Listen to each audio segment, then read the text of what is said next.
मेजबान श्री जीवनलाल जी, श्री रविंद्र कुमार जी संचेती, श्री विशाल जी संचेती परिवार बेजापुर महाराष्ट्र, जो इस पवित्र पावन शिव महापुराण की कथा का दिव्य और भव्य आयोजन आयोजित किए। सभी यजमान परिवार के लिए एक बार जोरदार ताली बजाकर उनका स्वागत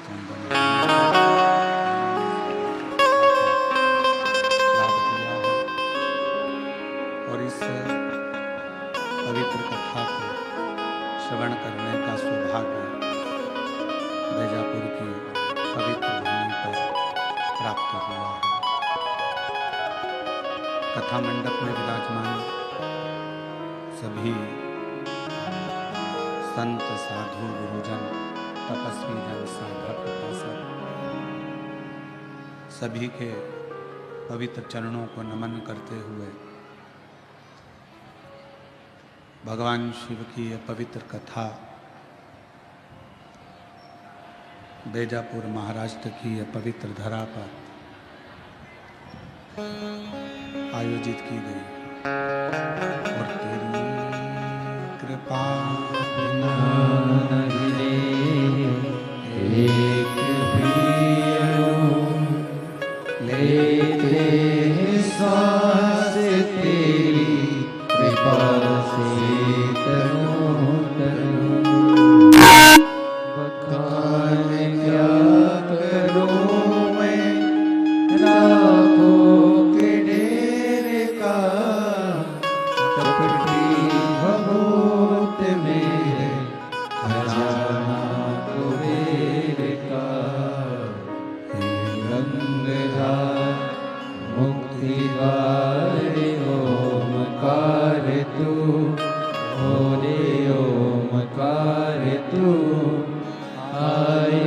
शरण तेरा शंभु तार तार तू।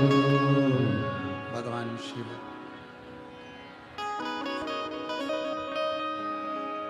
जो संपूर्ण सृष्टि के पालन करता भी हैं, रचेता भी हैं और संहार करता भी है।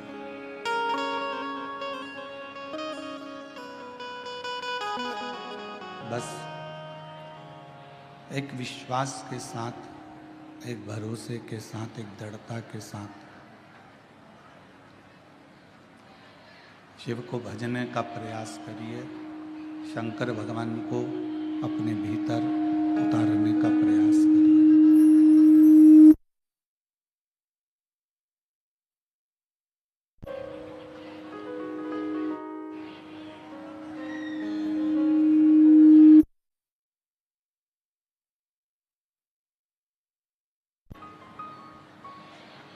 शिव कोई दूसरे नहीं, शिव हमारी श्वास है।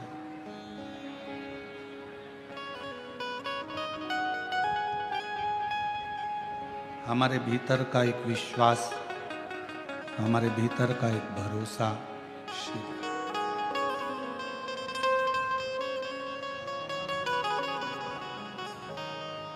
और जब तक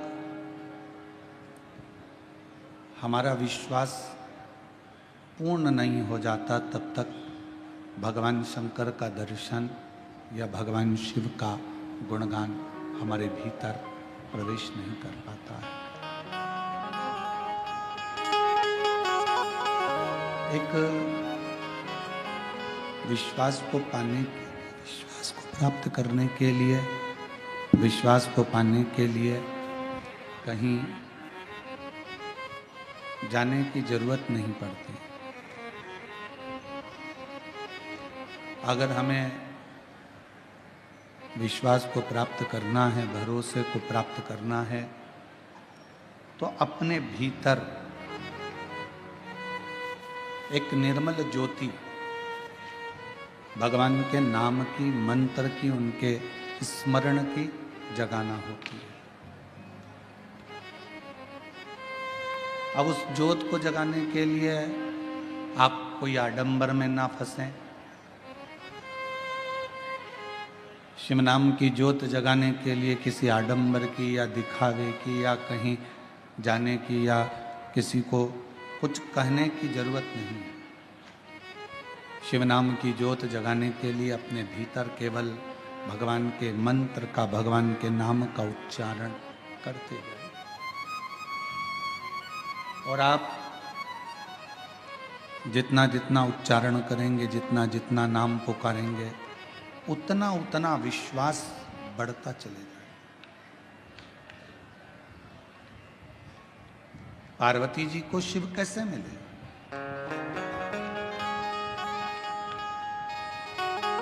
माँ जगत जननी जगदम्बा अम्बा माता पार्वती जी को भगवान शंकर की प्राप्ति हुई कैसे? शिव मिले कैसे?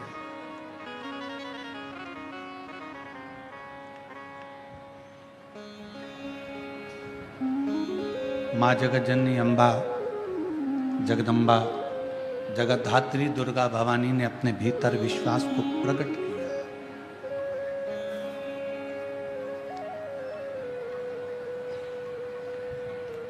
और माँ जगत जननी ने ये अपने भीतर ये विश्वास प्रकट कर लिया कि मुझे शिव की अर्धांगिनी बनना है, भगवान शंकर की संगनी बनना है।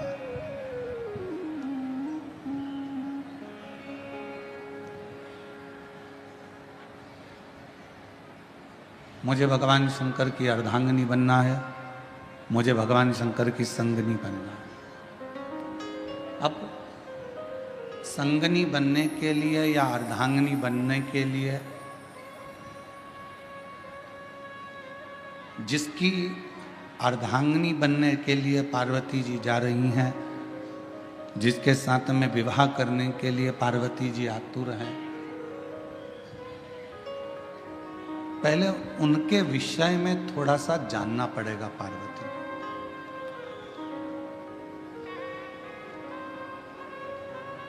आज सबसे बड़ी जो दिक्कत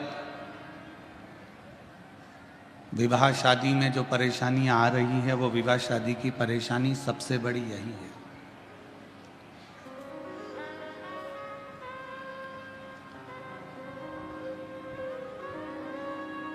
हम ना लड़के के बारे में जान रहे हैं, हम ना लड़की के बारे में जान रहे हैं।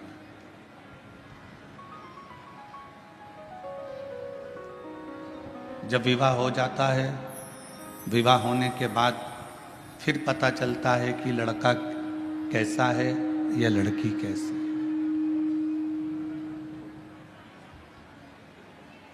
और शिव महापुराण की कथा कहती है, भगवान शंकर का चरित्र कहता है, शिव तत्व कहता है, पार्वती जी ने जितना समय शिव को पाने के लिए तप किया, साधना की, आराधना की, उतने समय पार्वती जी ने केवल शिव को जानने का प्रयास किया।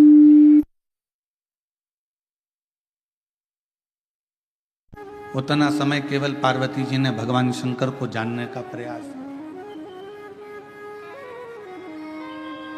शिव को पहचानने का प्रयास किया।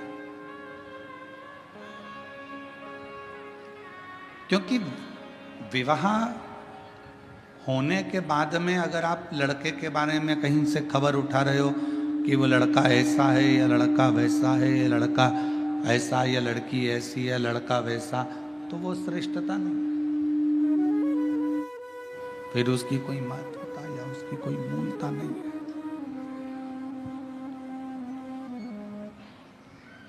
पार्वती जी ने घोर तप कर कर शिव को जानने का प्रयास किया। अब आप आज के जमाने में तप नहीं कर सकते तो कम से कम तपास तो कर सकते हो।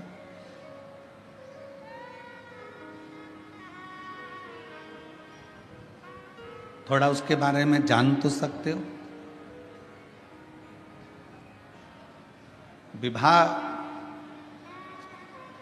कई माता पिता कहते हैं मेरी लड़की बड़ी हो गई, 28 साल की, 27 साल की, 26 साल की, 25 साल की, 24 साल की, 23 साल की, 22 साल की हो गई, और अब हम उसके लिए लड़का देख रहे हैं, कोई लड़का नहीं मिल रहा है उसको। तो क्या लड़का नहीं मिल रहा तो क्या फिर उसका विवाह हर किसी के साथ कर दो?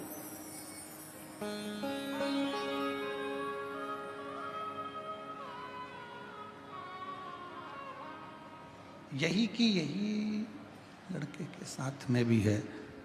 लड़के के लिए लड़की देख रहे हैं, जम नहीं रहा, बहुत प्रयास कर लिया, कोई जमता नहीं तो फिर क्या हर किसी के साथ में विवाह कर दो?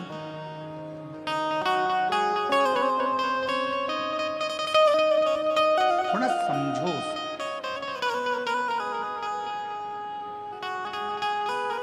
थोड़ा उसके बारे में जानने का प्रयास करो। लड़की कैसी है, लड़का कैसा है? शिवजी और पार्वती जी के मंगल विवाह में ये सबसे बड़ा कार्य रहा कि शंकर जी ने पार्वती के बारे में पता करा और पार्वती जी ने शिवजी के बारे में पता करा।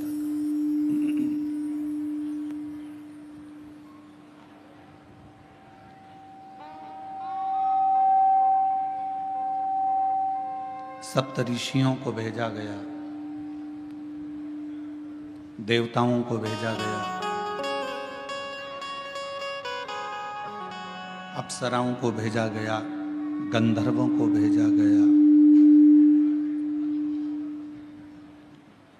और सबको भेजने का कारण केवल इतना था कि मालूम कर लें कि पार्वती जी की तप साधना में बल कितना बल।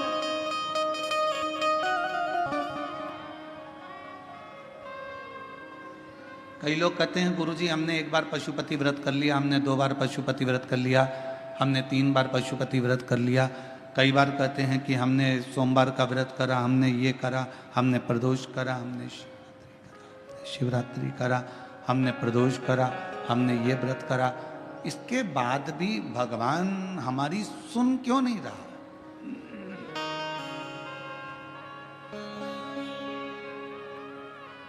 आप आए नहीं और सुबह हो गई, मेरी पूजा की थाली धरी की धरी रह गई। आप रात बताते नहीं कि आने में क्यों देरी हो गई, कारण क्या है?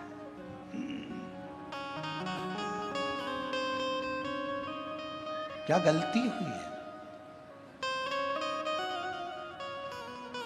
क्यों नहीं आए, क्यों रह गए, किस लिए नहीं पहुंचे, वह तो मालूम पड़े।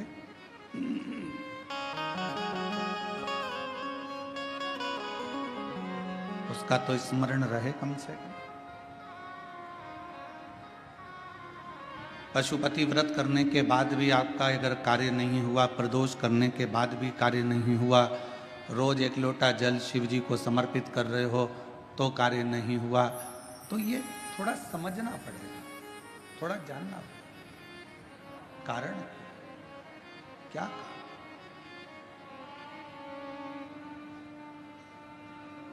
ऐसा कौन सा कारण है कि भगवान आपके करीब में नहीं आ पा रहे?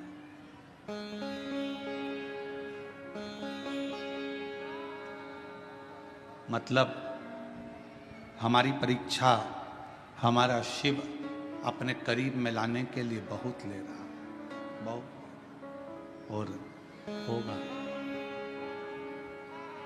मैंने तेरे ही भरोसे बाबा, तेरे ही भरोसे हवा विच उड़ती जावांगी बाबा, डोर तो छड़ी ना मैं कटी जावांगी। भोले मैं तेरी पतन, शंभो मैं तेरी पतन, हवा विच उड़ती जावांगी बाबा, डोर हर तो छड़ी ना मैं कटी जावांगी। भोले मैं तेरी पतन, शंभो मैं तेरी परीक्षा हो रही है, उस परीक्षा में एक ना एक दिन पास जरूर हो। लगे रहना शिव की भक्ति में, भजन में, स्मरण में, नाम कीर्तन में, मंत्र जाप में लगे रहना, छोड़ना नहीं। भगवान का नाम, भगवान का मंत्र जाप, भगवान का स्मरण छोड़ना नहीं।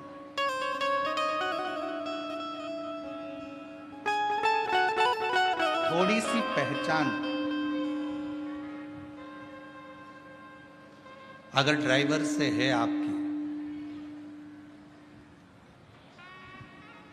तो ड्राइवर आपका जहां उतरने की जगह है ना, जहां पर भी आपको उतरना है, ड्राइवर वहां गाड़ी याद से रोक देता, धीमी कर देता।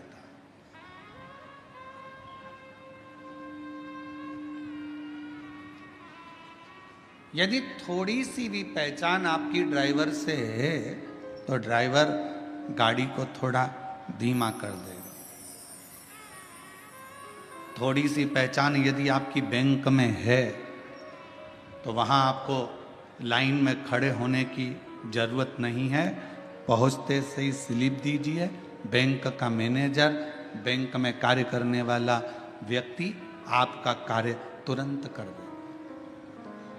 थोड़ी सी पहचान ड्राइवर से है तो गाड़ी रुक जाती है, बस रुक जाती है, और थोड़ी सी पहचान बैंक में है तो आपको लाइन में खड़े होने की जरूरत नहीं पड़ती। थोड़ी सी पहचान आपकी विद्युत विभाग में है तो वहाँ भी आपको घंटों खड़े होने की जरूरत नहीं है। थोड़ी सी पहचान आपकी अगर किसी मंत्री से है तो आपको उसके दरवाजे पर खड़े होने की जरूरत नहीं है। और थोड़ी सी पहचान आपकी किसी अधिकारी से है तो आपके कार्य के लिए आपको खड़े रहने की जरूरत नहीं है। उसी तरह यदि थोड़ी सी पहचान मेरे देव अधिदेव महादेव से है तो तुम्हारे दुख में तुम्हें बहुत देर पड़े रहने की जरूरत नहीं। फिर तुम्हारे दुख में, तुम्हारी तकलीफ में, तुम्हारे कष्ट में वो सम्मुखता नहीं।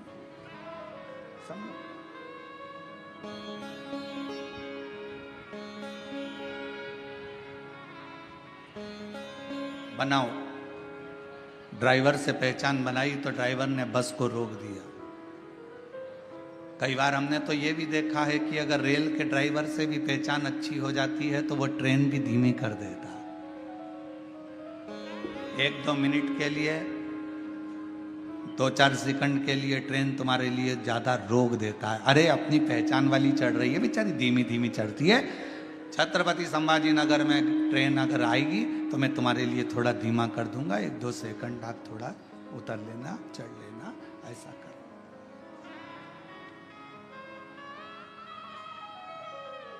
2-4 सेकंड के लिए वो रोक, 2-4 सेकंड, और 2-4 सेकंड के लिए वो रोक दे।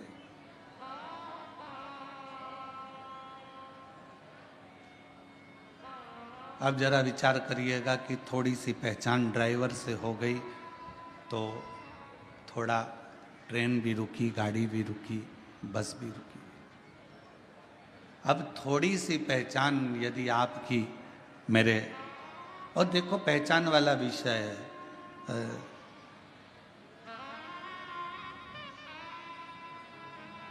कई माताओं ने तो अपने रिश्तेदार को फोन लगाया होगा,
यदि थोड़ी सी पहचान, एक अंश मात्र भी अगर आपकी पहचान किसी ड्राइवर से हो गई, किसी से हो गई, तो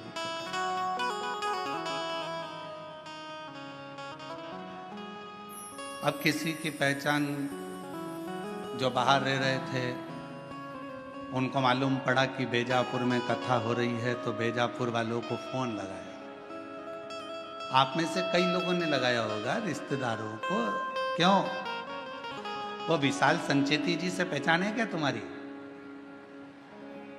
पूछा क्यों? अरे कथा करवा रहे हैं, संचेती परिवार कथा करवा रहा है, बेजापुर में कथा हो रही है।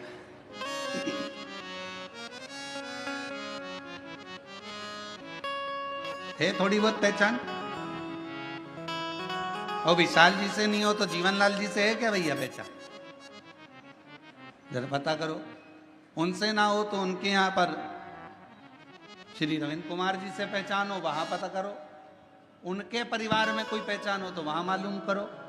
और इससे अपनी पहचान निकाली गई। क्यों निकाली गई? कि अगर पहचान मिल जाएगी तो थोड़ा आगे बढ़ने, आगे बैठने की व्यवस्था हो जाएगी। पहचान ढूंढी कि आगे बैठने के लिए विशाल संचेती को ढूंढो, उनके परिवार के लोगों को ढूंढो, आगे बैठने की व्यवस्था मिल जाएगी। बस ऊपर भी यही काम होना है। क्यों भैया? तू मुझे जानता नहीं है, मेरी शंकर भगवान से पहचान है, आगे बैठने की व्यवस्था मेरी।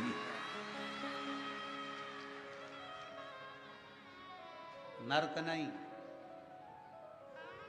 कोई नर्क नहीं, एक भी नहीं।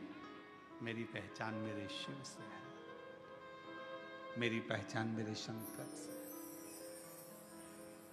मेरी पहचान मेरे भोलेनाथ से है, उस करुणा सागर, उस दया सागर मेरे शंभू से है। बस हमारे दो ही शेरा, हमारे दो ही रिश्तेदार, एक हमारे भोले बाबा, एक हमारे भोले बाबा, दूजी गोरा रानी सरकार, हमारे दो ही रिश्तेदार, हमारे दो ही रिश्तेदार। हमारे ज्यादा रिश्तेदार नहीं, हमारे तो केवल दो रिश्तेदार हैं, एक शंकर है, पार्वती है, उसके सिवाय हमारा कोई नहीं। शिव और पार्वती के सिवाय कोई नहीं, केवल शिव, शंकर और पार्वती।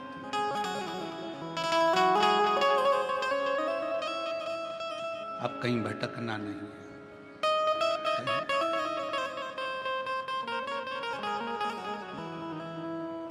कहा, किसी ने पूछा गुरुजी बड़ी तकलीफ होती है, बड़ा दुख होता है, शरीर में रोग होता है, कष्ट होता है, तो हमें क्या करना चाहिए? हमने कहा कि जितनी जितनी शरीर में रोग बढ़ता चले जाए, उतना श्री शिवाय नमस्तुभ्यम मंत्र का जाप बढ़ाते चलो। जितना तकलीफ, जितना दुख बढ़ता चले जाए, उतना भगवान का नाम बढ़ाते चलो, भजन बढ़ाते चलो। कितनी परीक्षा पार्वती जी की हुई।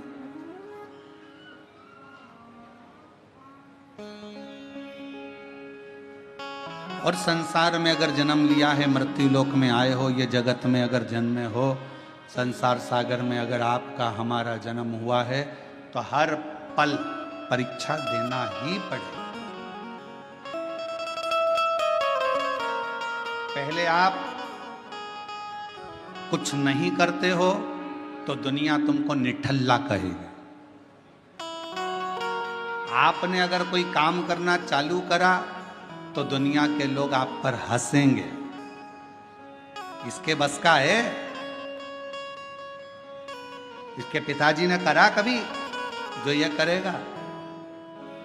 पहले काम नहीं करोगे, लोग निठल्ला समझेंगे, ताना देंगे, गाली देंगे, अपशब्द कहेंगे, फिर आप काम करना चालू करेंगे तो लोग आपको फिर कहना प्रारंभ करेंगे कि हंसेंगे, इसके बस का है, हंसेंगे लोग। और जब आप किसी काम को करते करते करते करते उन्नति की सीढ़ी पर चढ़ जाओगे, खूब ऊपर की ओर बढ़ जाओगे, तो फिर लोग जलन रखकर तुम्हारी टांग खींचना प्रारंभ करेंगे, अपशब्द कहना प्रारंभ करेंगे।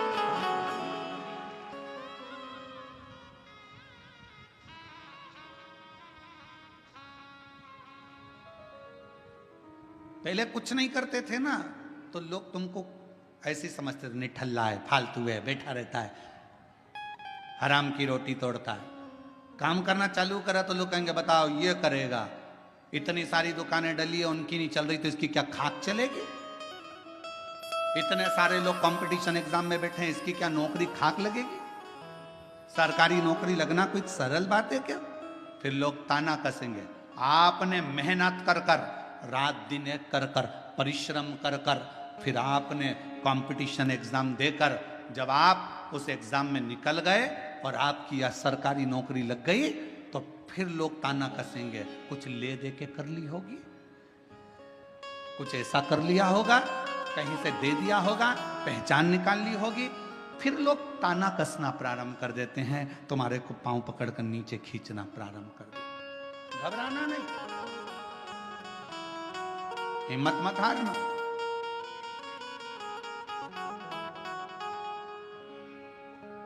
हिम्मत ना, हम तो बाबा के भरोसे चलते हैं, हम तो बाबा के भरोसे चलते हैं। ये दुनिया वाले जलते हैं, ये दुनिया वाले जलते हैं, हम तो बाबा के भरोसे चलते हैं, डमरू वाले के भरोसे चलते हैं। आप थोड़ी सी मेहनत ज़्यादा करोगे, आगे बढ़ोगे, उन्नति की सीढ़ी पर चढ़ोगे, अग्रण्य होते चले जाओगे, बढ़ते चले जाओगे, लोग तुमको पाँव खींचकर नीचे करना प्रारंभ कर। उस समय घबराना नहीं। जब मेहनत कर रहे थे, जब कोई था क्या तुम्हारे साथ में? जम के बोलो। अकेले संसार में आए हो, मां के गर्भ से भी अगर जन्म होगा 2 बच्चों का, तो पहले एक का जन्म होगा, फिर दूसरे का होगा। अकेले संसार में आए हो, अकेले ही मेहनत करना है, और आखिरी में भी अकेले ही रह जाना है, और अकेले ही उन्नति की सीढ़ी पर चढ़ते चले जाना है।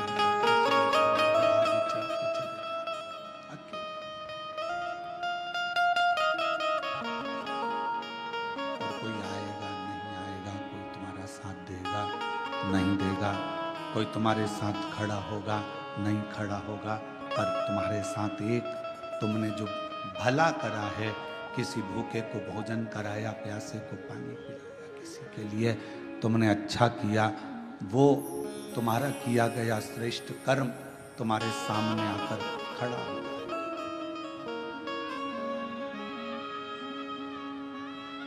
कुछ अच्छा श्रेष्ठ कर्म तुम्हारे सम्मुख में आके खड़ा हो जाए, उस समय तुम्हें घबराना नहीं है।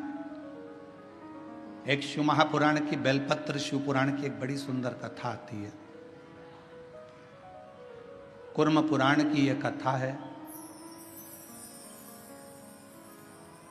गीता प्रेस गोरखपुर की अगर कुर्म पुराण शिव महापुराण के साथ में अगर आप कुर्म पुराण की कथा को पढ़ते हो, तो पृष्ठ संख्या 193 और अध्याय 31 में ये कथा बेलपत्र से जुड़ी हुई आपको मिलेगी।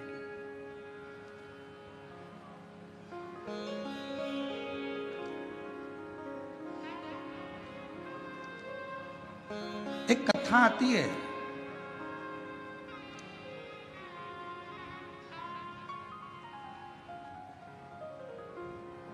काशी प्रदेश में एक शंकुकर्ण नाम के एक महाराज रहते थे। हमने उनको महाराज कहा।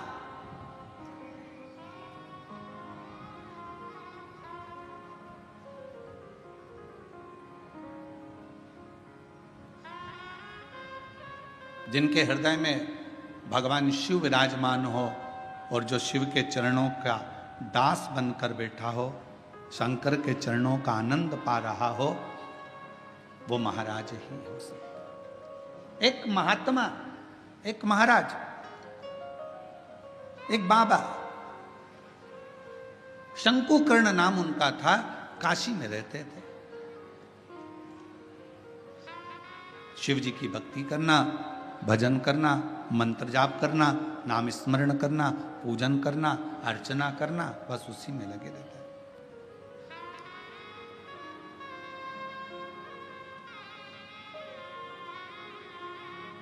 अब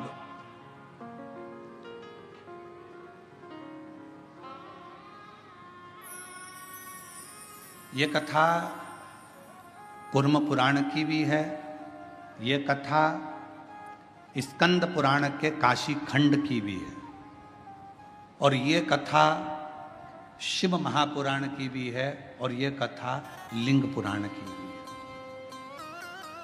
4 पुराण में से लेकर इस कथा को बांटा जा रहा है।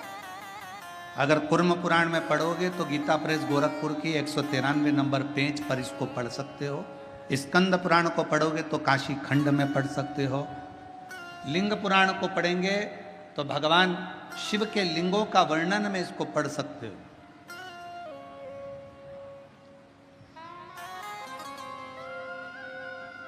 और जितने लिंगायत संप्रदाय के मेरे शिव भक्त यहां पर बैठे होंगे वो इस कथा को बहुत अच्छी तरह से जानते होंगे। काशी प्रदेश में एक शंकुकर्ण नाम का एक व्यक्ति रहता था। उसको हमने संत की गणना में रखा, हमने उसको महाराज कहा, तपस्वी कहा, साधक कहा, उपासक कहा। एक व्यक्ति रहता था जो शिव की आराधना करता था। हम उसको साधारण व्यक्ति नहीं कह सकते, हम उसको कोई महाराज, कोई तपस्वी, कोई साधक, कोई उपासक कह सकते। वो अपनी भगवान शिव की भक्ति में लगा रहता, भगवान शंकर के नाम उच्चारण में लगा रहता, शिव नाम में, भगवान के नाम में वो हर पल लगा रहता, हर पल। उसका एक नियम,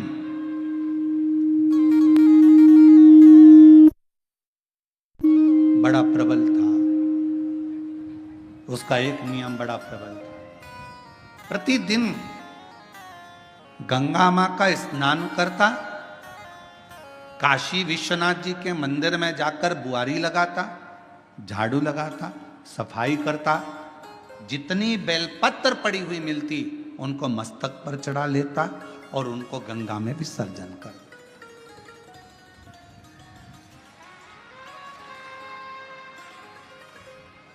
आप सभी को मालूम होगा सीहोर की विठलेश सेवा समिति द्वारा एक अभियान चलाया गया था, निर्माल्य विसर्जन रथ। यहां पर भी चला था, छत्रपति संभाजी नगर में भी चला।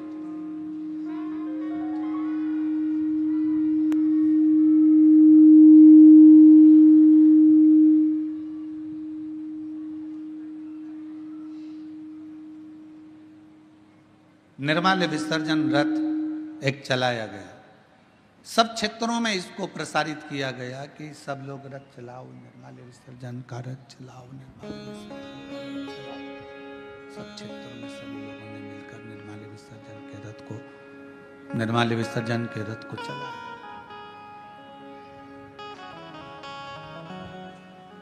कई लोगों ने पूछा कि गुरुजी ये निर्माल्य विसर्जन का रथ चलाना कहां से उत्तमता है? हमने कहा इसलिए हमने शंकुकर्ण की कथा का स्मरण किया है। 4 पुराणों में एक ही व्यक्ति की 4 पुराण में कथा आना ये बहुत कठिन विषय है। स्कंद पुराण के काशी खंड में भी ये कथा आना, कूर्म पुराण में भी कथा आना, लिंग पुराण में भी कथा आना और शिव पुराण में। एक व्यक्ति शंकुकर्ण की कथा 4 पुराण में आना और केवल एक ही काम करा है शंकुकर्ण ने, वो काम था विश्वनाथ जी के मंदिर में जितनी भी बेलपत्र चढ़ती थी, जितनी भी निर्माल्य चढ़ती थी, भगवान जितनी भी बेलपत्र चढ़ती थी, जितनी भी निर्माल्य चढ़ती थी, वो सारी बेलपत्र निर्माल्य को भरता, मस्तक से लगाकर प्रणाम कर कर उसे गंगा जी में विसर्जन कर देता। नियम था उसका।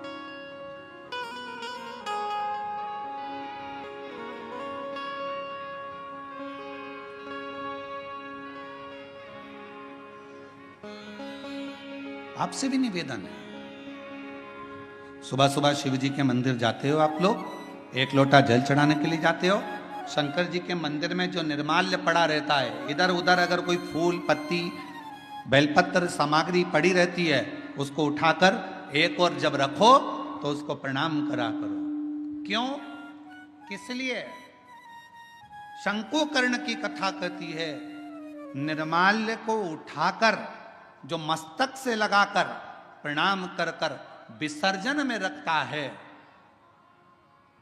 विसर्जन की ओर रखता है, उसके अंदर एक ऐसा बल उत्पन्न हो जाता है कि मात्र वो किसी पर अपनी दृष्टि भी डाल देता है तो प्रेत जीवों का भी उद्धार हो जाता है।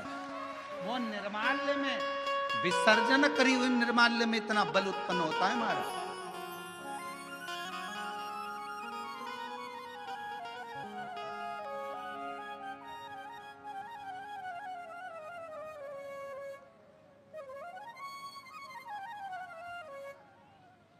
उठाया, सिर से लगाया, प्रणाम करा, नमन करा, प्रणाम कर कर विसर्जन में रखा। शंकुकर्ण गंगा जी का स्नान करता, विश्वनाथ का मंदिर का बुआरी लगाता, सफाई करता, निर्माल्य उठाता, विसर्जन में रखता। समय बीत गया। एक बार शंकुकर्ण गंगा जी का स्नान कर कर निर्माल्य विसर्जन कर कर आ रहा था तो क्या देखता है कि एक दुबला पतला सा, जिसकी केवल हड्डियां हैं, कहीं कहीं पर उसके मांस है और शरीर के नेत्र बड़े विशाल हैं, दांत बहुत बाहर निकले हुए हैं, बड़े बड़े कान है, शीश बहुत बड़ा है। उसको देखकर आश्चर्य हुआ उसे, ये कौन है, ये है कौन? उसको बड़ा आश्चर्य। शंकुकर्ण ने थोड़ी देर तक उसको देखा। बेलपत्र शिव महापुराण की कथा बेजापुर में चल रही है। पूरा विश्व, केवल भारत देश ही नहीं, विदेश के लोग भी इस शिव महापुराण की कथा का बहुत समय से इंतजार कर रहे थे कि एक बार बेलपत्र शिव पुराण सुनने को मिले, और वो कथा बेजापुर वालों को मिली। बहुत ध्यान से सुनना इस कथा का, एक एक कथा के क्रम को श्रवण करिएगा जरा। बेजापुर की जो कथा चल रही है बेलपत्र, यह कोई साधारण कथा नहीं।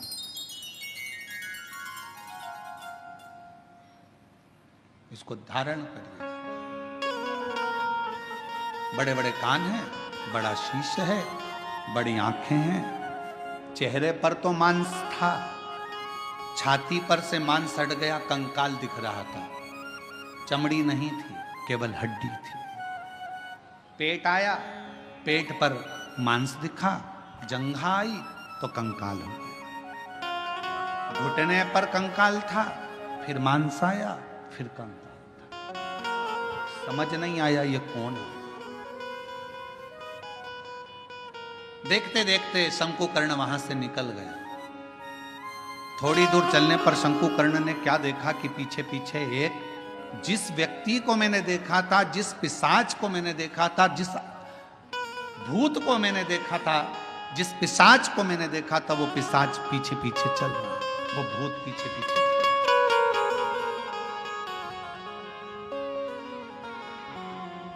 चलते चलते चलते चलते कुछ दूर पर शंकुकर्ण ने पलट कर देखा कि वो पिशाच मेरे पीछे चल रहा। रुक गए, पूछा, प्रणाम कर कर पूछा कि क्या बात है, क्या हुआ, आप कौन हैं?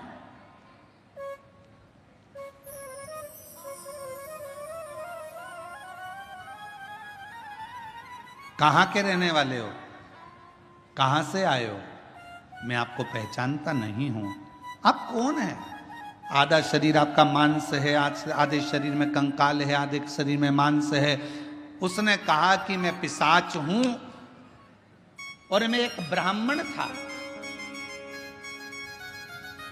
मेरा जन्म एक ब्राह्मण के घर में हुआ था, मैं ब्राह्मण के घर में पैदा हुआ था, मैं ब्राह्मण।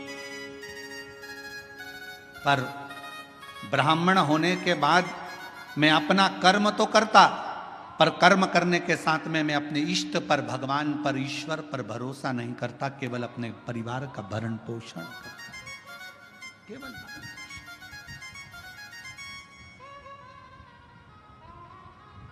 थोड़ा सावधानी रखना।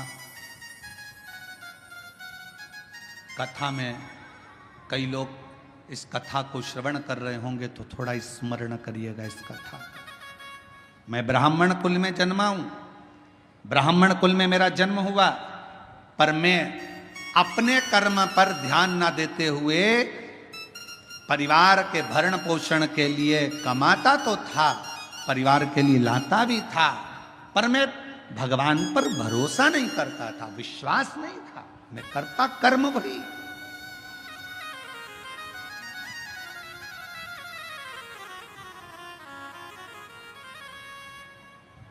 शिव महापुराण की कथा कहती है,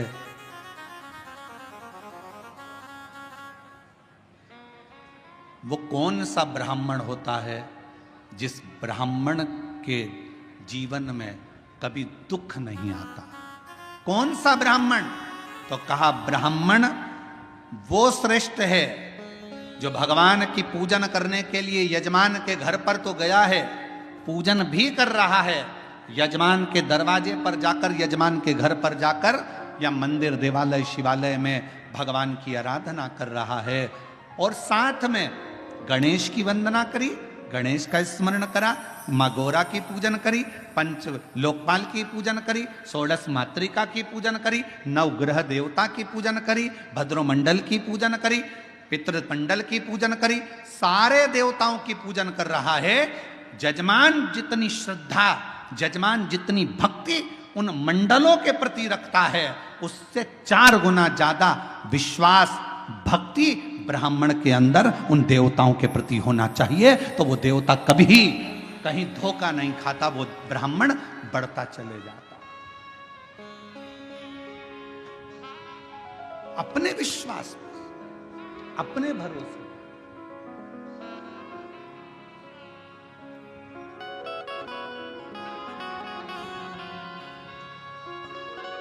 अभी एक वीडियो बीच में हमने कहा भी था, कथा में उसका वर्णन भी किया था कि एक लड़की लड़ रही थी किसी से, और लड़ते लड़ते उस छोटी सी लड़की ने, मैं डरती वरती नहीं हूं,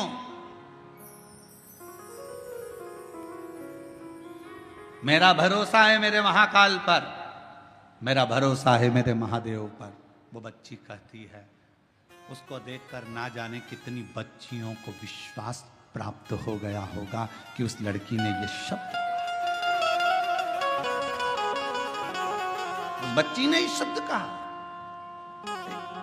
एक पत्र में बात कही है, मेरा नाम सुवर्णा दीपक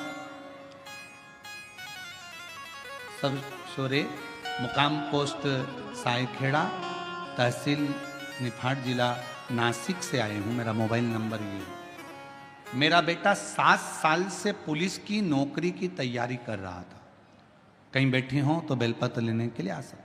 7 साल से पुलिस की नौकरी की तैयारी कर रहा था, पर उसका नहीं हुआ, हर बार हिम्मत हार जाता। आखिरी में उससे कहा कि तू मेहनत 4 गुना कर, शिव पर विश्वास कर, 1 लोटा जल चढ़ाना प्रारंभ कर, शिव महापुराण की कथा सुन। मालेगांव नासिक की कथा मेरे बेटे ने जाकर सुनी और विश्वास के साथ गया।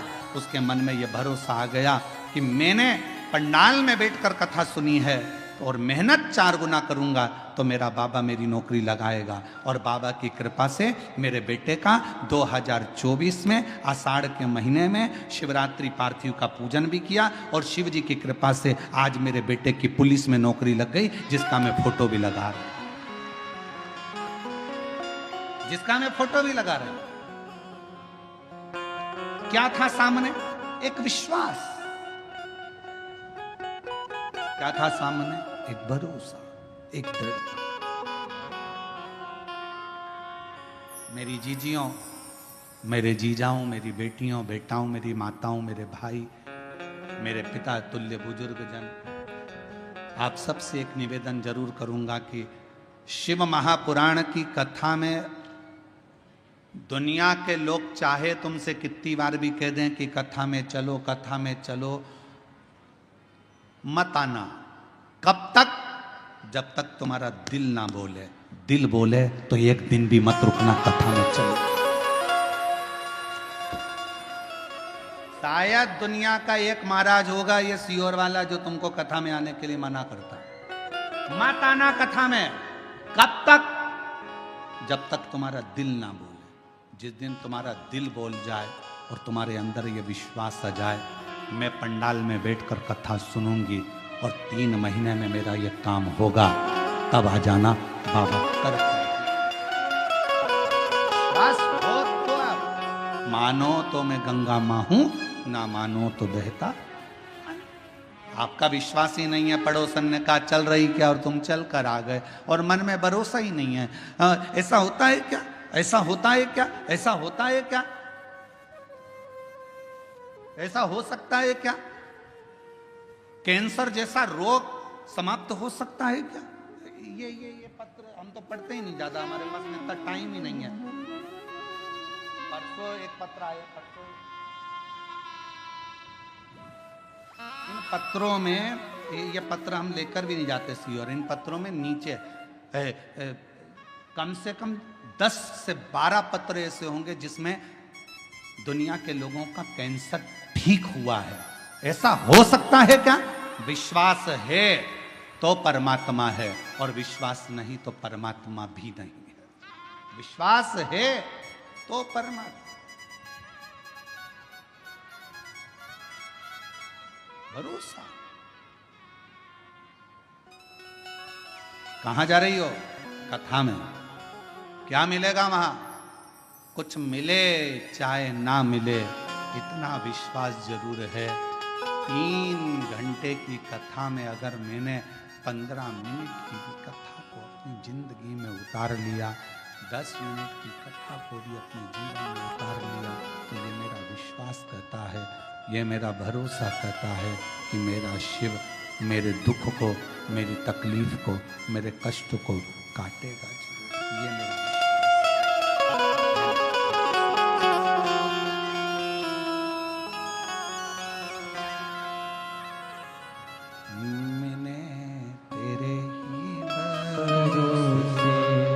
बाबा तेरे ही भरोसे हवा बिच उड़ती जावांगी बाबा डोर हर तो छड़ीना में कटती जावांगी भोले मैं तेरी पतंग। ये मेरा विश्वास करता है कि मेरा शिव मेरे साथ है, मेरा शंकर।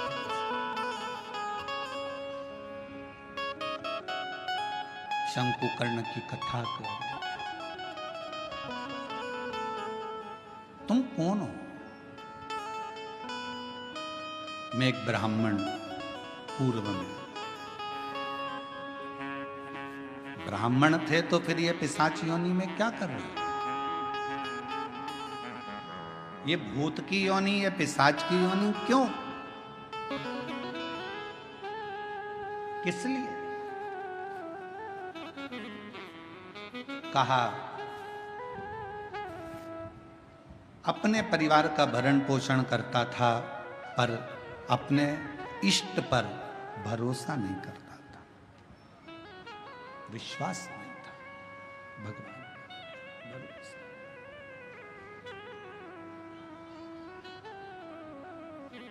फिर तुम्हारा इष्ट पर भरोसा नहीं था, परिवार का भरण पोषण करते थे, तो क्या तुम्हें इतनी सी बात के पीछे तुम्हें पिशाच की योनि मिल गई? तुम भूत की योनि प्राप्त कर लिए? इतनी सी बात नहीं।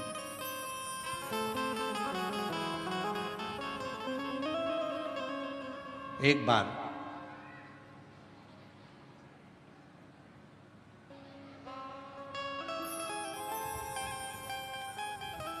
मैं एक देव स्थान पर दर्शन के लिए गया, अपनी अर्धांगिनी को लेकर, बच्चों को लेकर।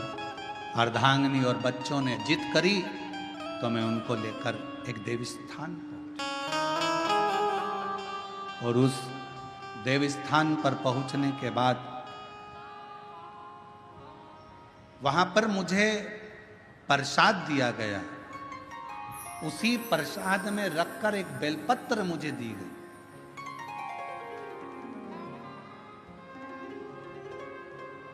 प्रसाद दिया, प्रसाद में रखकर एक बेलपत्र दी। मैंने अपने पत्नी और बच्चों के साथ बैठकर प्रसाद तो खा लिया, पर बेलपत्र को उठाकर मैंने भूमि पर फेंक दिया और मैंने कई अपशब्द अपने मुख से कहे।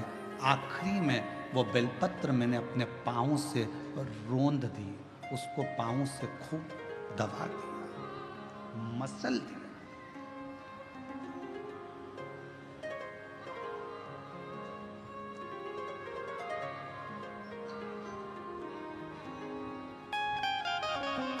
एक बेलपत्र दी गई थी।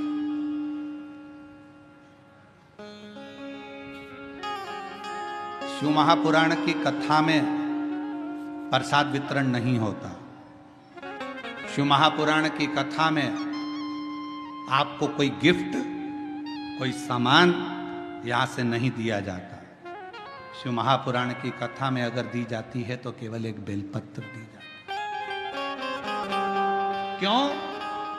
क्योंकि हमारा शास्त्र कहता है, पद्म पुराण कहती है, अग्नि पुराण कहती है, नर्मदा पुराण कहती है, देवी भागवत कहती है, स्वयं विष्णु पुराण कहती है, स्वयं वराह पुराण कहती है, वामन पुराण कहती है। एक बेलपत्र अगर किसी को दी जाती है तो 1.25 मन सोने के सिंहासन पर बैठे हुए शालिग्राम का दान करने के बराबर एक बेलपत्र का दान माना जाता है। एक बेलपत्र का दान 1.25 मन सोने के बराबर माना गया है।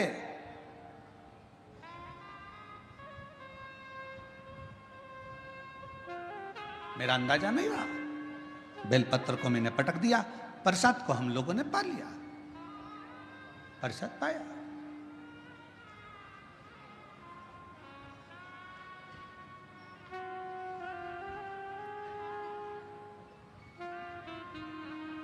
पैर को हमने बैठे बैठे अपने पांव से रोन दिया। समय निकला, मेरे प्राण छूट गए, मर कर गया। सामने यम की कैद पर चढ़ा।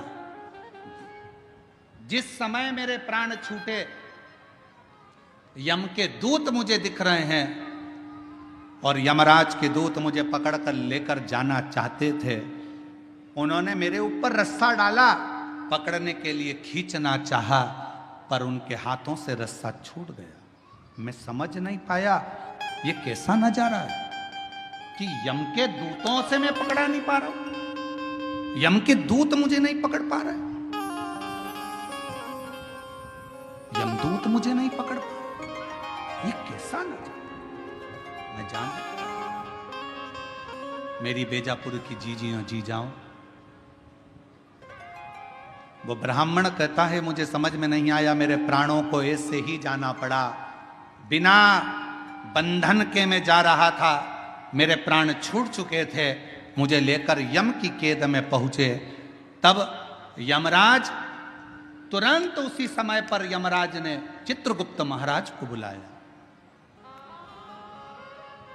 और चित्रगुप्त महाराज को बुलाकर कहा, महाराज जी बताओ, इसकी लेखनी देखो, इसका कर्म देखो और लेखनी देखकर बताओ कि आखिर ना इसे यम हाथ लगा पा रहा है, ना इसे यमदूत हाथ लगा पा रहे हैं। आखिर चित्रगुप्त महाराज जरा देखकर बताओ कि इसको ना यम छू पा रहे हैं, इसको ना यम के दूत छू पा रहे हैं, आखिर ऐसा क्यों हो रहा है। तब चित्रगुप्त महाराज ने कहा, इसने जिंदगी में भले ब्राह्मण के घर में जन्म लिया पर कोई अच्छा कर्म नहीं करा, परिवार का पत्नी और बच्चों में ही रमा रहा, कभी ईश्वर का स्मरण नहीं कर पाया, कभी कोई दान कोई पुण्य नहीं कर पाया। आखिरी में एक मौका मिला था मरने से पहले, इसके हाथ में प्रसाद के रूप में बेलपत्र भी आई और बेलपत्र को इसने जमीन पर फेंक दिया, पांव से रोंद दिया। एक पुण्य इसके हाथ में लगा, वो कौन सा था? इसने प्रसाद की बेलपत्र को, मात्र प्रसाद की बेलपत्र को अपने हाथों से छू लिया था, केवल प्रसाद की बेलपत्र को छुआ था और प्रसाद की बेलपत्र को छुआ, इसलिए इसको यमदूत नहीं छू पाए, इसको यमराज नहीं छू पाए, इसको स्वतः ही जाना। चित्रगुप्त महाराज कहते हैं, महाराज इसने बेलपत्र का स्पर्श किया, बेलपत्र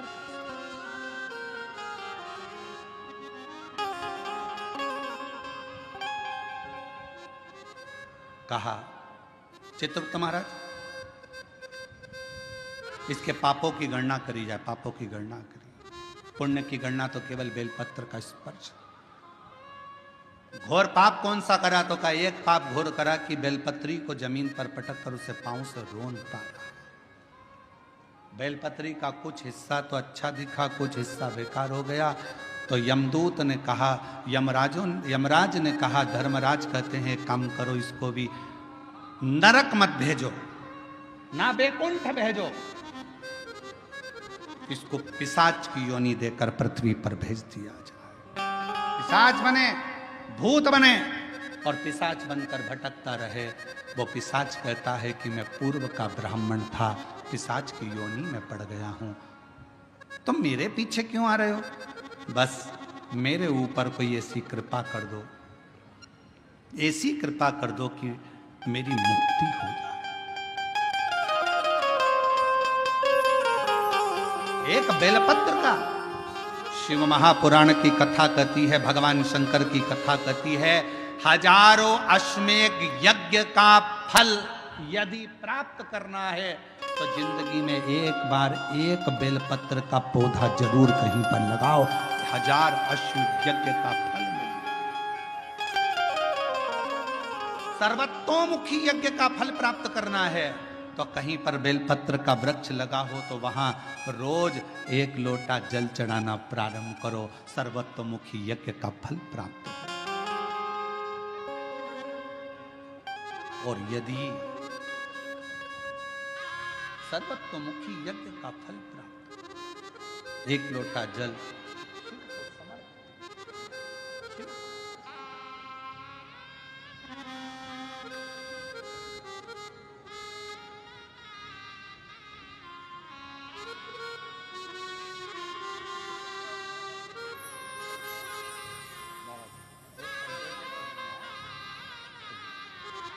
बेटे का पुलिस में नौकरी लगा है। जीजी बोल रही इतनी मेहनत करी, 7 साल में हार गया था, पर शिव जी की कृपा से आखिर नौकरी लग गई।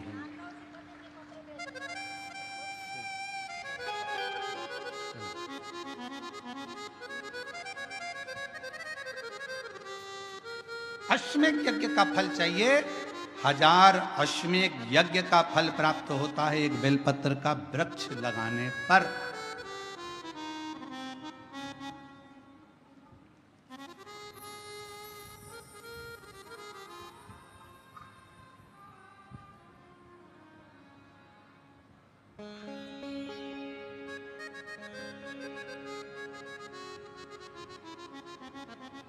हजारों सर्वतोमुखी यज्ञ का फल प्राप्त हो जाता है, 1 लोटा जल बेलपत्र के वृक्ष में चढ़ाना।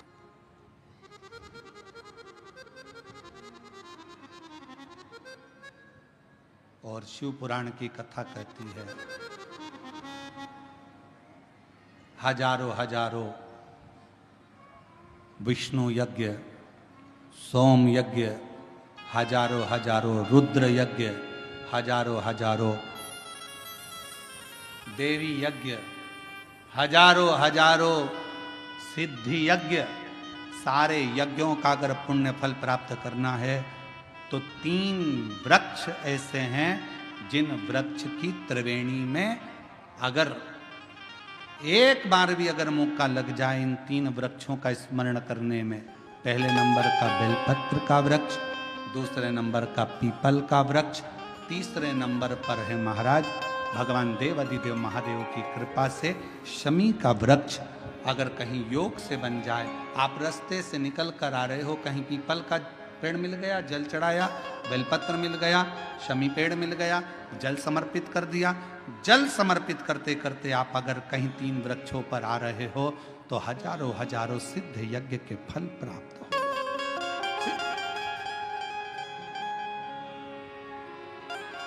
और यदि ये सब नहीं कर सको तो एक बेलपत्र के वृक्ष की सेवा जरूर।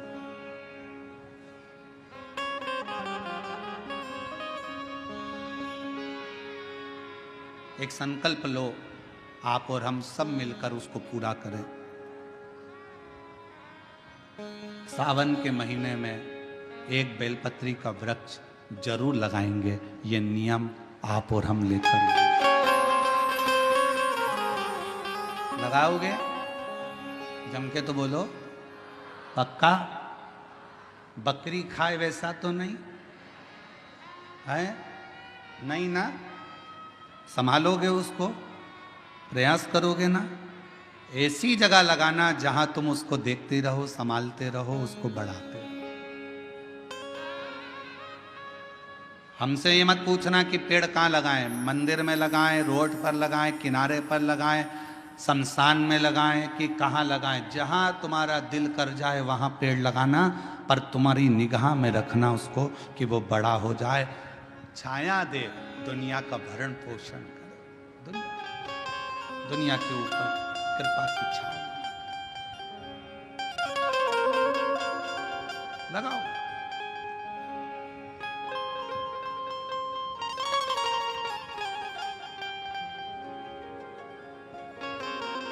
शंकुकर्ण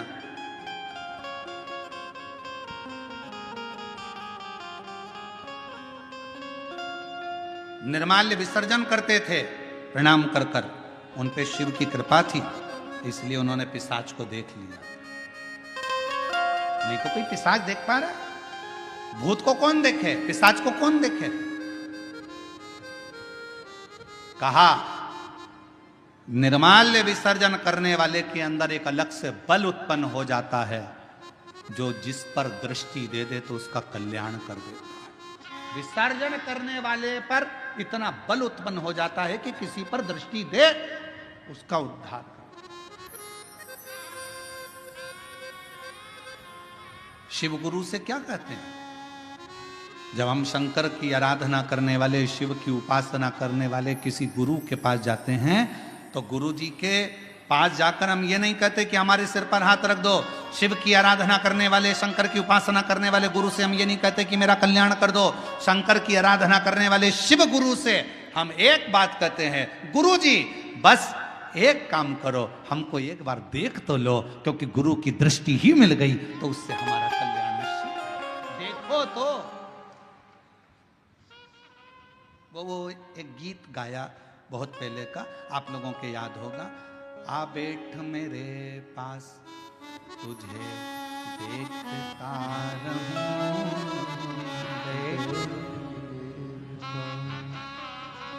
ना तुम कुछ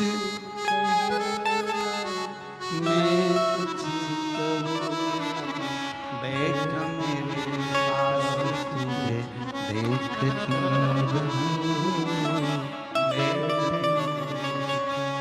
शिव कथा कर रही है अपने गुरु के सम्मुख में, शिव गुरु की साक्षी में। कोई शंकर की आराधना करने वाला, शिव की उपासना करने वाला, शंकर का स्मरण करने वाला, शंकर का मंत्र जाप करने वाला कोई सतगुरु तुमको मिल जाए, बस इतना कह देना, गुरुदेव एक बार बस देख लो, उतने में हमारा कल्याण है। आपकी दृष्टि पड़ गई, ये निश्चित है कि मेरा कल्याण हो।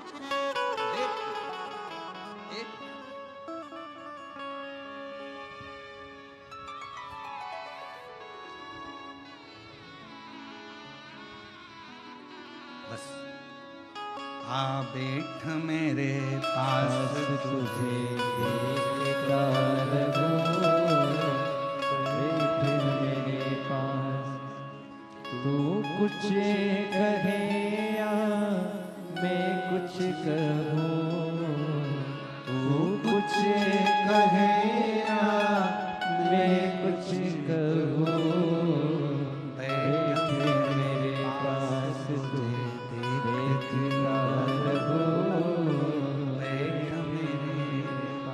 हम शिव के पास जाकर बैठे, शिव हमें देखे, हम शिव को देखें, उसकी आराधना।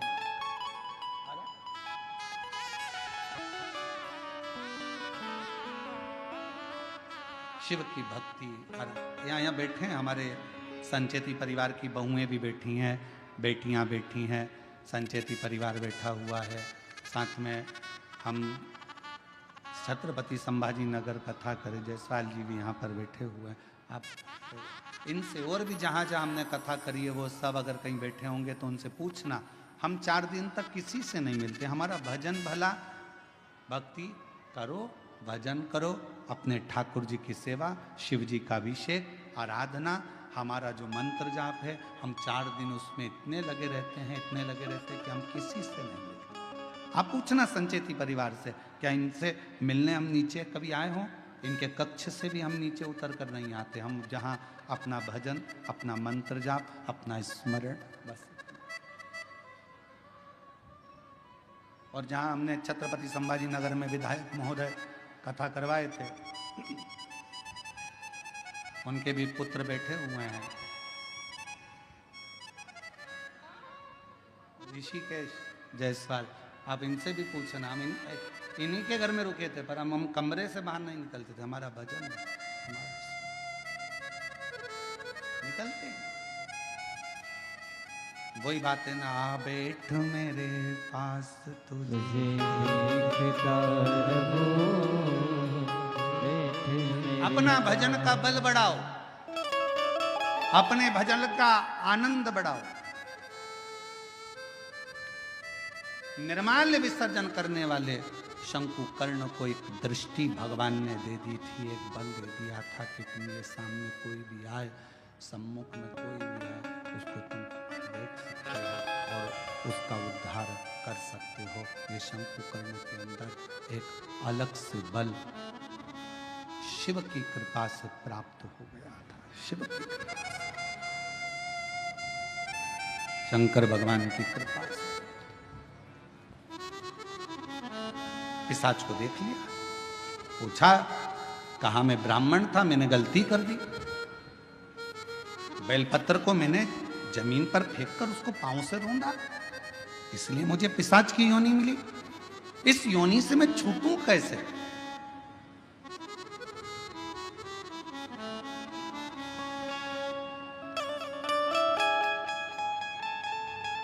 कैसे छूटूं? कोई इसका उपाय है?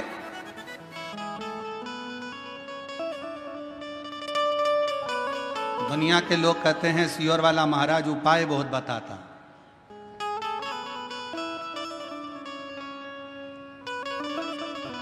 रामचरितमानस को उठाकर देखिए, जब दशरथ जी के घर में संतान की प्राप्ति नहीं हुई तब उन्होंने गुरु जी के पास जाकर उपाय पूछा था कि कोई उपाय बताओ।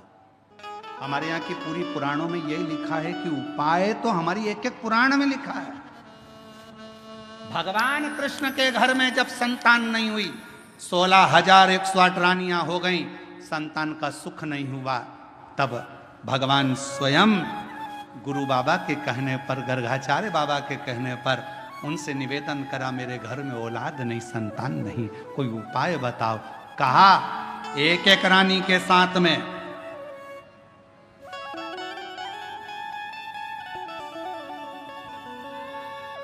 11 दिन तक बैठकर शिव का अभिषेक करो, तब संतान 1,77,186 भगवान कृष्ण के बच्चे हुए।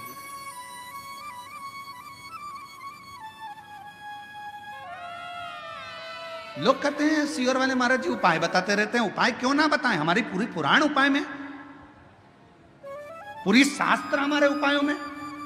हम कौन सा उपाय करें जिससे हमको ये फल मिल जाए? और केवल वहीं तक नहीं, अगर डॉक्टर के पास जाओगे तो डॉक्टर भी आपको कोई ना कोई उपाय जरूर बताएगा। देखो, वजन बढ़ रहा है, 10 किलो वजन कम करना है, मॉर्निंग वॉक करो। उपाय बताया कि नहीं बताया? वजन बढ़ रहा है, शाम का खाना सोने से 2 घंटे पहले खाओ, वजन बढ़ रहा है। बोलो, डॉक्टर ने उपाय बताया कि नहीं बताया? डॉक्टर ने कहा रात्रि के, सवेरे का खाना डट के खाओ, पर रात्रि का खाना हल्का खाओ। डॉक्टर ने क्योरे आशीष बोल सही है कि गलत, उपाय बताया कि नहीं बताया? उपाय डॉक्टर भी बताता है कि तुम्हारा वजन बढ़ रहा है, ये उपाय करना, ऐसा करना, वैसा करना। तो जब डॉक्टर उपाय बता रहा है, इंजीनियर के पास जाओगे, क्यों साहब हमारा मकान थोड़ा सा गड़बड़ हो रहा है, कोई उपाय बताओ। इंजीनियर कहेगा इधर से कॉलम डाल दो, इधर से ये बिम इधर से कर दो, और ऐसा करो, टेरिस को ऐसा कर दो, गार्डन को ऐसा कर दो। उपाय उसने भी बता दिया। डॉक्टर के पास जाओ, उसके पास भी उपाय था। फिर पहुंचे टीचर के पास, सर अगर मुझे अच्छे नंबर से पास होना है तो कोई उसका उपाय बताओ। टीचर ने कहा देखो, टाइम टेबल बनाओ, अपने टेबल पे चिपकाओ, इतनी बजे ये करना, इतनी बजे ये सब्जेक्ट पढ़ना, उतनी बजे ये सब्जेक्ट पढ़ना। टीचर ने भी उपाय बताया। रजिस्ट्री करवाने गए जमीन की, क्यों साहब जमीन तो इतनी महंगी है, रजिस्ट्री का कितना चार्ज आएगा, थोड़ा कम ज्यादा में करना हो तो क्या करना पड़ेगा? उसने भी उपाय बता दिया, ऐसे करना, इसको तुम ऐसे में करना, उसको तुम खेती में कर लेना, इसमें तुमको ऐसा फायदा हो जाए। उसमें भी उपाय। और नाम धर रहा है प्रदीप मिश्रा जी, उपाय बताते हैं।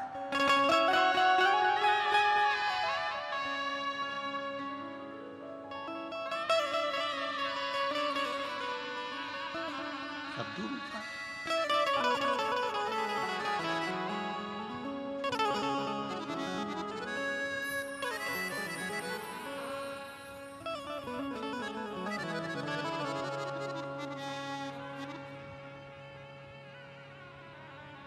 पर कोई कोई तो बदनाम ही रहता है, ये पक्का।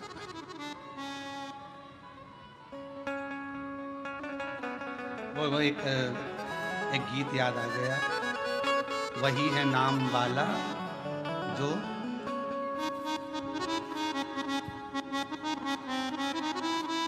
वही है नाम वाला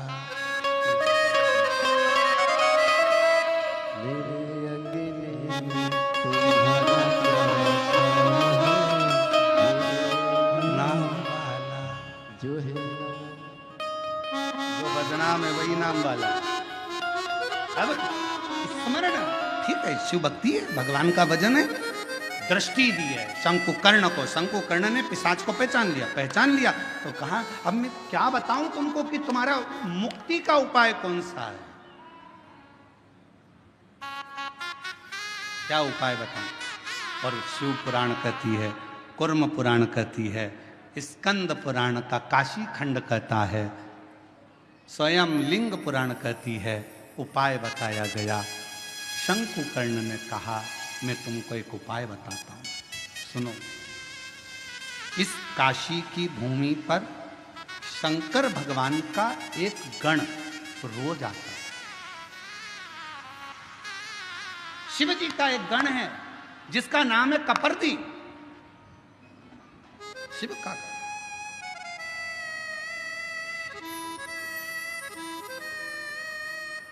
शिव जी का एक गण है जिसका नाम है कपर्दी। नाम बोलो, कपर्दी, सब बोलो जरा, कपर, शिव जी का है। अच्छा कपर्दी नहीं बोल सकते तो काशी में एक शंकर जी का शिवलिंग है जिसको सारी दुनिया भजती है, और अगर उस शिवलिंग का दर्शन ना किया जाए तो 12 ज्योतिर्लिंग के दर्शन का भी आनंद फल नहीं माना गया। उसका नाम है कपर्दीश्वर महादेव, काशी में।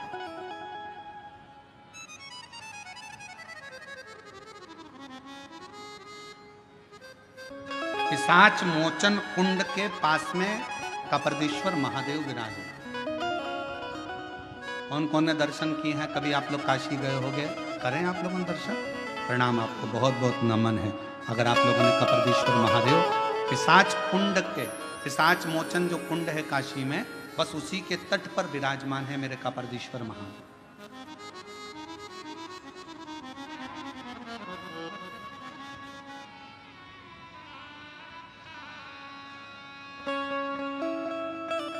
शंकुकर्ण ने कहा कि भगवान शिव का एक गण कपर्दी रोज काशी आता है। कपर्दी का काम क्या है? शंकर भगवान के अलग अलग गण है। नंदी का काम है शिव जी को ले जाकर घुमा कर लाना, भृंगी का काम कुछ है, श्रृंगी का काम कुछ है, सारे गणों का अपना अपना काम है। कपर्दी गण का काम था शंकर भगवान की जटा को संवारना। शिव जी की जटा को संवारने का काम कपर्दी का था।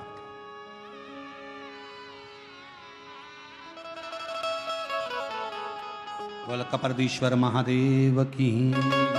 हर हर महादेव। बोल बम का नारा है। श्री शिवाय। आवाज नहीं आई, जम के बोलो जरा, श्री शिवाय। कपर्दी शिव जी की जटा का श्रृंगार करने वाला शंकर जी का एक गण है कपर्दी। जैसे तुम्हारे यहाँ मोहल्ले में ब्यूटी पार्लर वाली रहती है ना,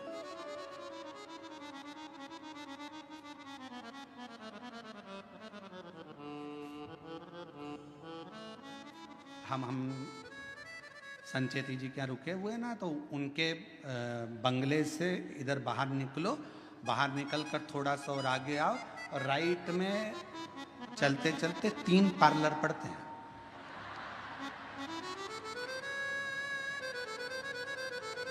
बाहर निकलोगे ना कॉलोनी से और इधर बाहर आए, बाहर राइट में कहोगे तो हम कल उसका नाम लिख लाएंगे तीनों पार्लरों का।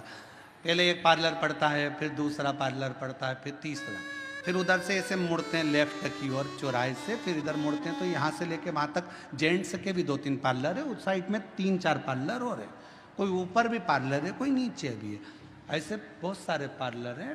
देखो पार्लर वालों का ध्यान रखना पड़ता है। हमारा भी पार्लर है, उनका भी पार्लर। उनके पार्लर में बाहर का श्रृंगार होता है और हमारे पार्लर में अंदर का श्रृंगार होता है। बसंत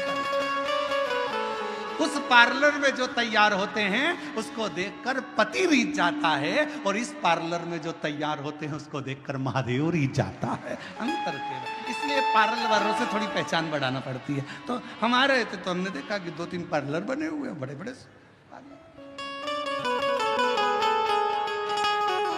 अब कपर्दी का काम क्या है? कपर्दी जटा बांधता, शिव जी की जटा का श्रृंगार करता, बड़ी सुंदर जटा का श्रृंगार।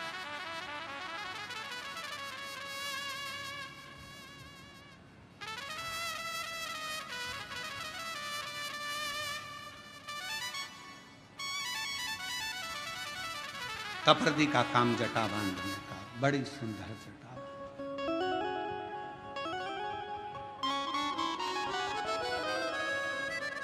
कपर्दी का काम है शंकर जी की जटा का श्रृंगार करना। वो कहते हैं तेरा सचंद्र सिर पर रखा है किस अदा से,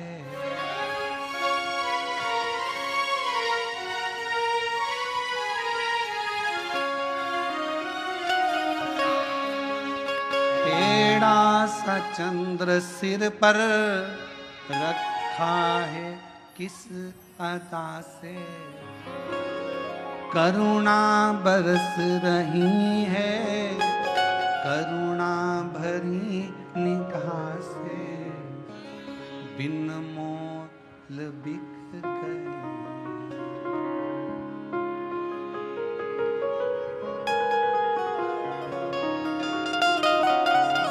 और फूलों से सज गोरा के त्रिपुरारी,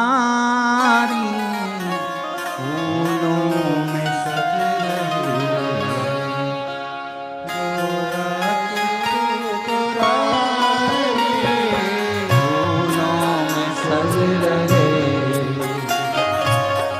गोरा के त्रिपुरारी, फूलों में सज रहे गोरा के त्रिपुरारी, गोरा के त्रिपुरारी, फूलों में सज रहे, गोरा के त्रिपुरारी, फूलों में सज रहे, फूलों में सज रहे, गोरा के त्रिपुरारी,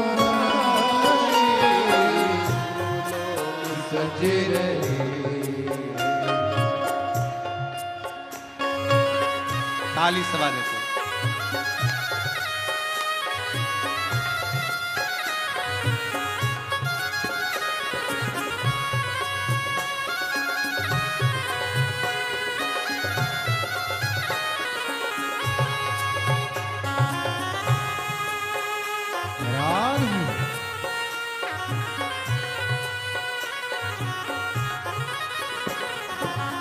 हरि बोल राधे।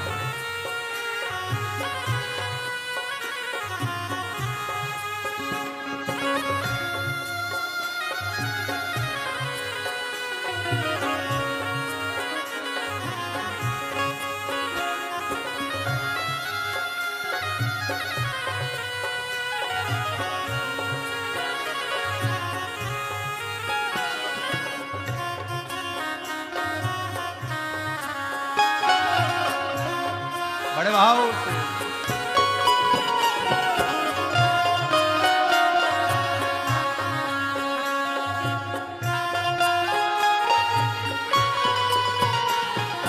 तेरा सा चंद्र सिर पर रखा है इस अदा से, तेरा सा चंद्र सिर पर रखा है किस अदा से। ओ तेरा सा चंद्र सिर पर रखा है किस अदा से, तेरा सा चंद्र सिर पर रखा है किस अदा से। करुणा बरस रही है करुणा भरी निगाह से, करुणा बरस रही है करुणा भरी निगाह से। करुणा बरस रही है करुणा भरी निगाह से, करुणा बरस रही है करुणा भरी निगाह से। बिन मोल बिक गया हूँ बिन मोल बिक गया जब से छवि निहारी, बिन मोल बिक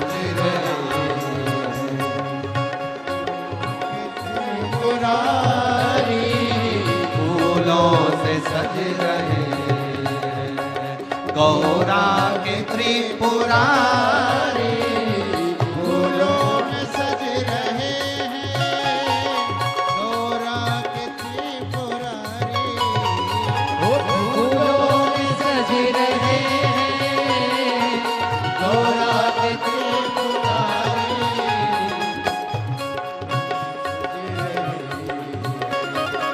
गौरा के त्रिपुरारी फूलों में सज रहे गौरा के त्रिपुरारी फूलों में सज रहे। कमो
शंभो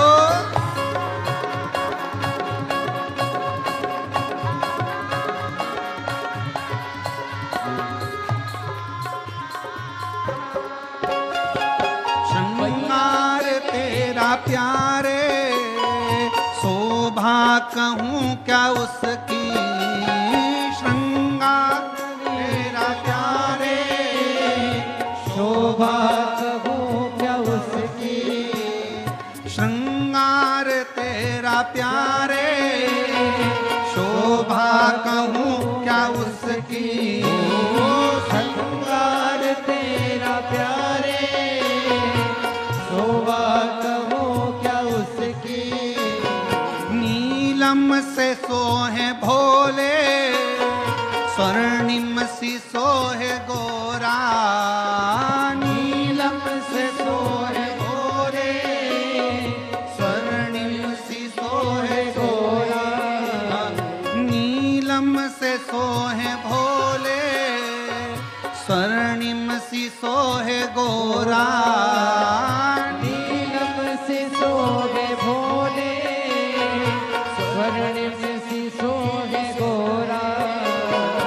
इत पे बागंबर पटका, इस पे बागंबर पटका, उत पे गुलाबी साड़ी, इस पे बागंबर पटका, उत पे गुलाबी साड़ी, फूलों में सज रहे गौरा के त्रिपुरारी, फूलों में सज रहे गोरा के त्रिपुरारी, फूलों में सज रहे हैं गोरा के त्रिपुरारी, फूलों में सज रहे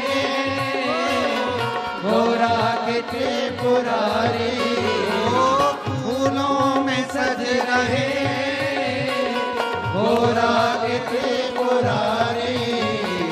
और साथ सज रही, और साथ सज रही त्रिपुरारी, और साथ सज रही हिमवान की दुलारी, और साथ सज रही हिमवान की दुलारी, फूलों में सज रहे। शंभो